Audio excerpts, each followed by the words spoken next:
Halo semuanya, welcome to Teens Online Service. Gimana kabar kalian? Semoga semuanya dalam keadaan yang sehat ya. Selamat datang buat kalian yang baru atau udah tuning in di Teens Online Service. Welcome, jangan canggung dengan cara kita memuji Tuhan, bernyanyi, bertepuk tangan, atau mendengar bahasa yang asing bagi kalian. Karena kami percaya bahwa lagu dapat membangkitkan iman kita dan itu semua merupakan ekspresi kita untuk mengasihi Tuhan. Nah, sekarang saya akan menyampaikan beberapa informasi untuk kalian. Yang pertama, Teens Online Service bisa kalian akses di setiap minggunya mulai jam 7 pagi di YouTube Alpha Omega Church. Jadi sekali lagi, Teens Online Service bisa kalian akses di setiap minggunya mulai jam 7 pagi di YouTube Alpha Omega Church. Jangan lupa untuk subscribe, like, komen, dan bagikan link ke teman-teman kalian supaya kita semua bisa diberkati bersama-sama. Buat teman-teman yang rindu untuk memberikan persembahan, kalian bisa memberikan persembahan melalui transfer di rekening yang ada di bawah ini. Komsel masih tetap berjalan sesuai dengan jam-jam yang sudah ditentukan di komsel kalian masing-masing via online ataupun offline. Jadi jangan lupa untuk ajak kawan-kawan untuk join dalam komsel online ataupun offline. Itu aja informasi yang bisa aku sampaikan. Selanjutnya kita melanjutkan ke acara berikutnya. Stay safe, stay healthy, and God bless you. Halo semuanya, welcome to Alpha Omega Church Teens Online Service. Nah, di minggu ini kita akan bersama-sama melanjutkan seri kita yaitu Build and Fight. Tetapi sebelumnya saya mau bertanya nih kepada kalian semuanya, siapa yang pernah atau suka main PUBG? Yang suka kalian bisa tulis di kolom komentar, wah aku suka nih, aku sering nih main PUBG. Kalau kalian belum pernah, kalian pura-pura aja kalian sudah pernah main PUBG. Nah, ketika kalian main PUBG dan kalian sudah masuk ke battlefield-nya, biasanya apa nih yang harus kalian lakukan? Biasanya kalian harus cari yang namanya senapan, ya kan? Banyak sekali jenis-jenis senapannya. Ada M4, ada AKM, ada SCAR, ada Groza, ada juga AWM atau AWM. Kita juga mungkin harus cari ini namanya energy drink, painkiller, bandage, vest, dan juga helmet. Tujuannya untuk apa? Tujuannya agar kita bisa menang di battlefield tersebut. Tetapi kadang itu kita juga lupa nih, kita harus tetap siaga terhadap serangan-serangan dari musuh yang nggak ketebak nih asalnya dari mana. Tahun ini kita bersama-sama membahas tentang build and fight. Kita itu juga harus melengkapi diri kita dengan perlengkapan-perlengkapan fight yang kuat, yang ampuh, yang powerful. Supaya apa? Supaya kita semua itu bisa win the fight. Bisa dituliskan di kolom komentar, win the fight. Nah, good news-nya nih teman-teman, bahwa di Alkitab itu ada seseorang yang bernama Paulus.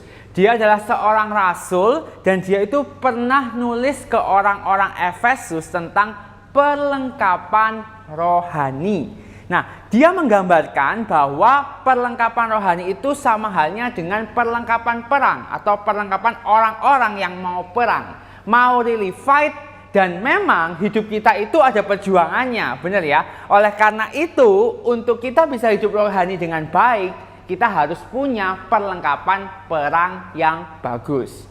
Kita akan bersama-sama baca di Efesus 6 ayat 13 sampai 18. Efesus 6 ayat 13 sampai 18. Efesus 6 ayat 13 sampai 18. Kita akan baca bersama-sama. Oke? Are you ready?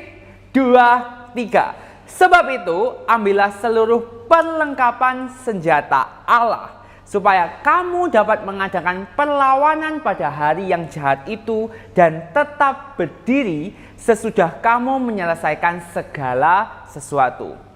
Jadi berdirilah tegap, berikat pinggangkan kebenaran, dan berbaju sirahkan keadilan.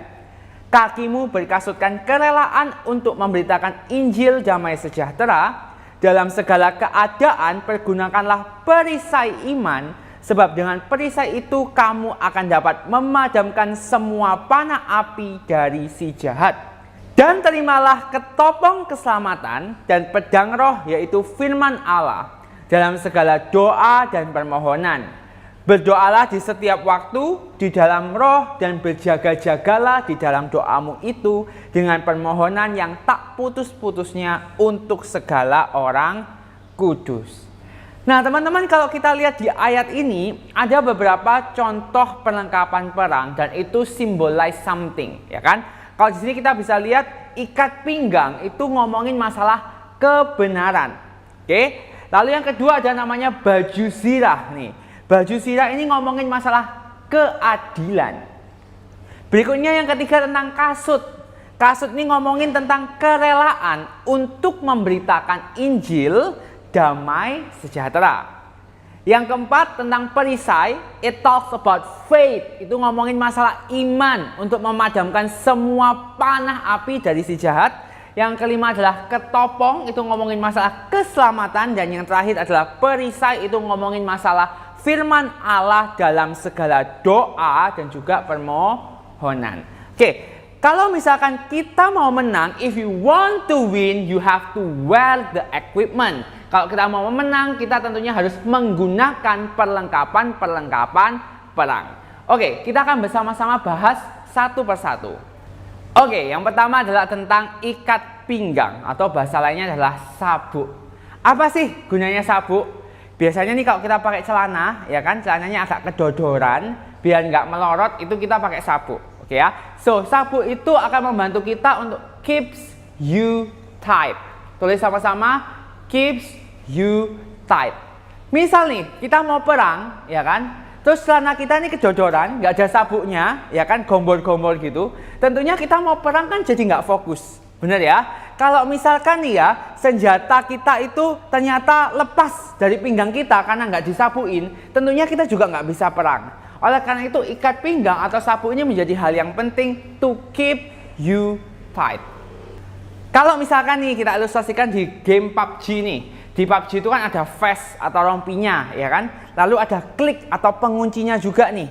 Kalau misalkan kunci ini nggak diseretin itu ya, bahasa Jawanya nggak diseretin atau nggak diklikkan atau nggak bekerja, tentunya pasti nggak enak, ya kan? Meskipun rompinya itu sudah level 3 atau level-level apapun itu, rompinya sudah bagus banget, tetapi kalau misalkan nggak diikatkan, tentunya pasti akan nggak enak, oke? Nah tadi ikat pinggang itu ngomongin masalah apa? Ngomongin masalah kebenaran, ngomongin masalah truth. Itu artinya ketika ikat pinggang atau sabuk itu keeps you tight, maka aku bisa bilang bahwa the truth atau kebenaran itu keeps you tight.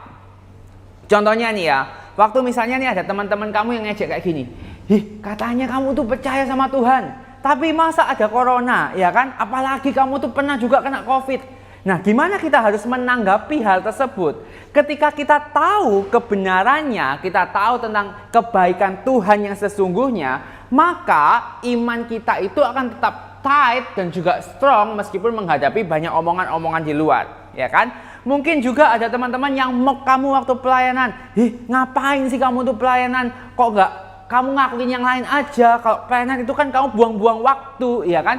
When you know the truth keeps you tight and strong. Oke, tadi kita sudah ngomongin masalah ikat pinggang atau sabuk. Yang kedua kita akan bersama-sama bahas tentang baju zirah atau rompi atau vest. Ada yang tahu nih kira-kira apa fungsi dari baju zirah atau rompi atau vest? Jadi gunanya adalah untuk pertahanan, melindungi organ-organ yang penting. Oke, nah tadi kita sudah bahas juga bahwa baju zirah itu melambangkan keadilan. Apa sih maksudnya keadilan itu seperti apa? Kita akan bahas bersama-sama yang pertama tentang keadilannya Tuhan. Tahukah teman-teman bahwa kita itu sebenarnya mendapatkan sesuatu yang tidak pantas kita terima? Apa maksudnya kita mendapatkan sesuatu yang tidak pantas kita terima? Teman-teman tahu semua kan, kita semua itu adalah orang-orang yang berdosa, ya kan? Siapa yang di sini nggak punya dosa sama sekali? Pasti nggak ada, kita semua berdosa.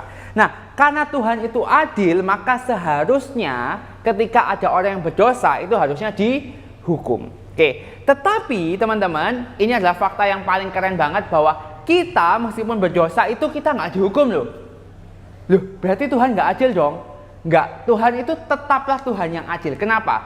Karena Dia tahu ketika ada yang berdosa harus ada yang dihukum. Tetapi kita tidak dihukum, malah dia mengorbankan dirinya sendiri, mati di kayu salib, menghukum dirinya sendiri untuk apa? Untuk menebus dosa-dosa kita sebagai manusia. Nah, kalau misalkan seperti itu, kita sudah punya dosa, kita sudah diselamatkan karena Tuhan itu adil, maka Tuhan mengorbankan dirinya, sehingga apa yang perlu kita lakukan? Kita perlu untuk meneruskan ketaatan kita kepada Tuhan. Contohnya nih ya, iblis ini biasanya coba nuduh kamu. Misalnya bilang kayak gini, kamu dulu orang yang berdosa, ya kan? Kamu tuh ngapain terus pelayanan-pelayanan sama Tuhan? Kamu tuh sudah nggak pantas. Ketika kita tahu bahwa kita itu sudah diselamatkan oleh Tuhan, kita bisa bilang bahwa perlindunganku dan pertahananku itu dalam keadilannya Tuhan. Dia sudah mati buat aku di kayu salib sehingga iblis tidak punya suara dalam hidupku. Contohnya lagi nih, kita mungkin lagi jengkel atau mungkin kita tuh lagi gak mau ngampuni orang. Orang ini tuh pokoknya sudah banget dan aku nggak mau ngampun dia. Pokoknya iblis sudah membawa kita ke dalam dendam. Tetapi ketika kita tahu tentang keadilan Tuhan, di mana dia itu rela mati buat kita semua, keadilan Tuhan dan juga anugerahnya membuat kita ingat bahwa kita diampuni oleh Tuhan dan kita pun juga mau untuk mengampuni orang lain. Tadi kita sudah bahas yang pertama adalah ikat pinggang, yang kedua baju sirah, sekarang yang ketiga adalah tentang kasut. Di PUBG itu ada namanya sepatu, ya kan? Sepatu itu memang bukanlah suatu prioritas, tetapi ada. Apa gunanya kasut? Nah, kasut itu untuk menentukan kecepatan kita melalui battlefield. Sekarang nih kalau misalkan nih jalannya itu berbatu-batu sama jalannya lurus, ketika kita nggak pakai kasut, tentunya ketika kita melewati jalan yang berbatu-batu pasti kan agak lebih berat, ya kan? Pasti akan lebih pelan. Oleh karena itu kita perlu banget yang namanya kasut, biar juga kecepatan kita itu lebih cepat dan juga kaki kita tidak terluka. Nah, sebenarnya kok ini ngomongin masalah apa sih kasut ini? Jadi kasut ini berbicara tentang kecepatan kita dan juga kemauan kita untuk memberitakan Injil damai sejahtera. Katakan sama-sama, memberitakan Injil damai sejahtera. Seperti yang tadi kita sudah bahas bahwa ketika kita sudah tahu kebenaran Tuhan dan juga kita sudah tahu keadilan Tuhan, itu akan membuat kita menjadi pribadi-pribadi yang cepat dan juga mau untuk memberitakan Injil damai sejahtera. Gimana kalau misalkan ternyata aku nggak beritakan Injil, emangnya ada ruginya buat aku? Nah, ini mungkin banyak teman-teman yang tanya seperti ini. Tapi sebenarnya teman-teman, ketika kita tidak mau memberitakan Injil damai sejahtera, maka kita itu akan sibuk dan juga berfokus dengan drama kita sendiri, dengan ego kita sendiri, baper kita sendiri, dan juga kepentingan kita sendiri. Bahkan kita itu nggak mementingkan orang lain lagi. Dan juga gini teman-teman, seringnya adalah ketika kita nggak mau memberitakan Injil damai sejahtera ini, ketika kita pelayanan, kita itu bukan mempromosikan Tuhan, tetapi kita malah mempromosikan diri kita sendiri. Kita bukan menggunakan hidup kita untuk Tuhan, tetapi kita malah menjadikan Tuhan untuk hidup kita. Nah, oleh karena itu, agar kita semua itu bisa lebih kuat imannya, kita harus menyebarkan Injil damai sejahtera. Kita harus mempertahankan iman kita dengan memperkenalkan orang lain kepada Yesus. Selanjutnya yang keempat adalah tentang perisai. Apa gunanya perisai? Pasti teman-teman banyak yang tahu ya. Jadi perisai itu tujuannya adalah memadamkan semua panah api dari si jahat. Sekali lagi, memadamkan semua panah api dari si jahat. Oke, katakan sama-sama, memadamkan semua panah api dari si jahat. Kita akan bahas ini tentang perisai iman. Jadi perisai iman ini tujuannya adalah untuk memadamkan semua panah api dari si jahat. Gampangnya gini ya, ilustrasinya.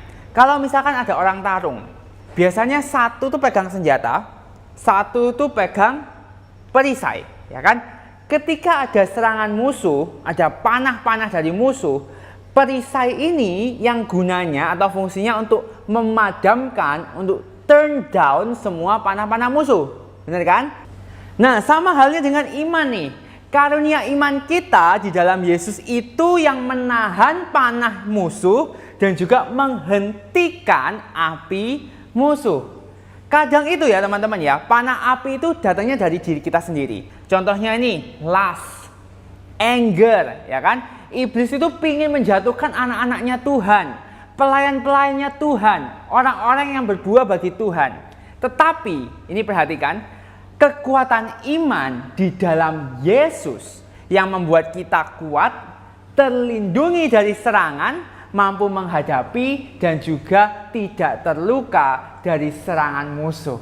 Jadi ketika mungkin tekanan itu bisa datang, tapi pujian kita kepada Tuhan itu tidak kendor.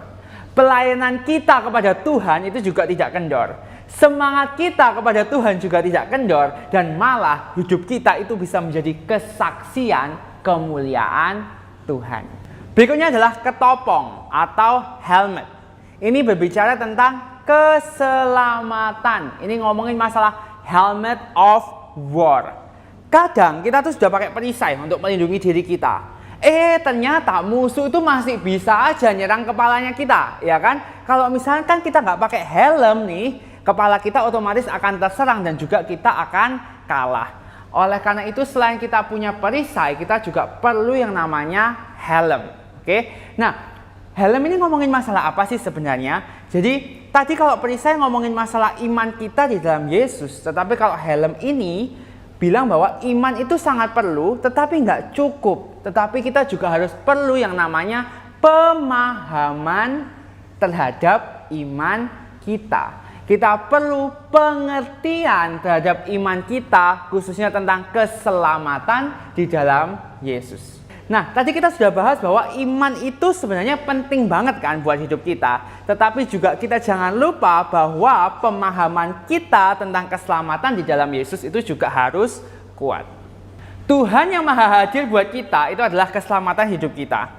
Tuhan yang setia bagi kita itu adalah mahkota keselamatan kita. Contohnya ini gini ya, saat kita ada masalah, terus orang tuh ngetawain imanmu. Kamu tuh sudah pelayanan tapi kok masih ngalamin yang kayak gitu sih? Kamu tuh sudah deket sama Tuhan tapi kok masih ngalamin yang gitu-gitu sih? Iman kita yang dewasa ditambah dengan pengertian kita dan juga pemahaman kita tentang keselamatan dalam Yesus akan membuat kita tidak mudah tergoyahkan oleh omongan-omongan orang, omongan-omongan iblis, dan kita tidak mudah terkalahkan oleh musuh. Contoh lainnya nih, misalnya iblis membuat kita jadi orang yang baperan. Kalau misalkan kita punya iman, kita itu punya pengertian tentang Tuhan, itu akan membuat kita menjadi orang yang lebih tidak baperan. Last but not least adalah pedang atau senapan, atau bisa dibilang M4-nya kita. Untuk apa sih pedang atau senapan ini? Jadi pedang atau senapan ini fungsinya adalah untuk menyerang, untuk mengalahkan, untuk melumpuhkan. Dan pedang itu adalah firman Tuhan dalam segala doa dan permohonan. Bisa dituliskan di kolom chat sama-sama, pedang adalah firman Tuhan dalam segala doa dan permohonan. Kita akan baca salah satu ayat dalam bahasa Inggris ya, Hebrews 6:12. Ini ngomong seperti ini. The word of God, living and active, sharper than any two-edged sword, and in the sword two-edged sharp. Aku mau kasih contoh nih ya. Jadi di padang gurun nih, Yesus lagi lapar banget kan, habis puasa 40 hari 40 malam, ya kan? Yesus mengalahkan iblis itu bukan dengan kekuatannya sendiri, tetapi dengan apa? Dengan firman Tuhan. Ada contoh lain lagi nih, waktu Paulus berhadapan dengan Elimas si penyihir, ya kan? Dia itu menang karena firman Tuhan. Oleh karena itu, firman Tuhan itu menjadi sesuatu yang penting banget nih teman-teman buat kita. Bukan cuma baca firman, tapi firman dalam segala doa dan permohonan yang berbicara di hidupmu. Sekali lagi, bukan cuma baca firman, tapi firman dalam segala doa dan permohonan yang berbicara di hidupmu, di hatimu, yang kesimpan itu firman yang jadi pedang yang dahsyat bagi kita. Kenapa kok firman yang dibawa dalam doa?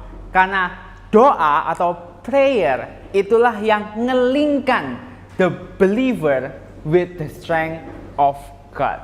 It is prayer that links the believer with the strength of God.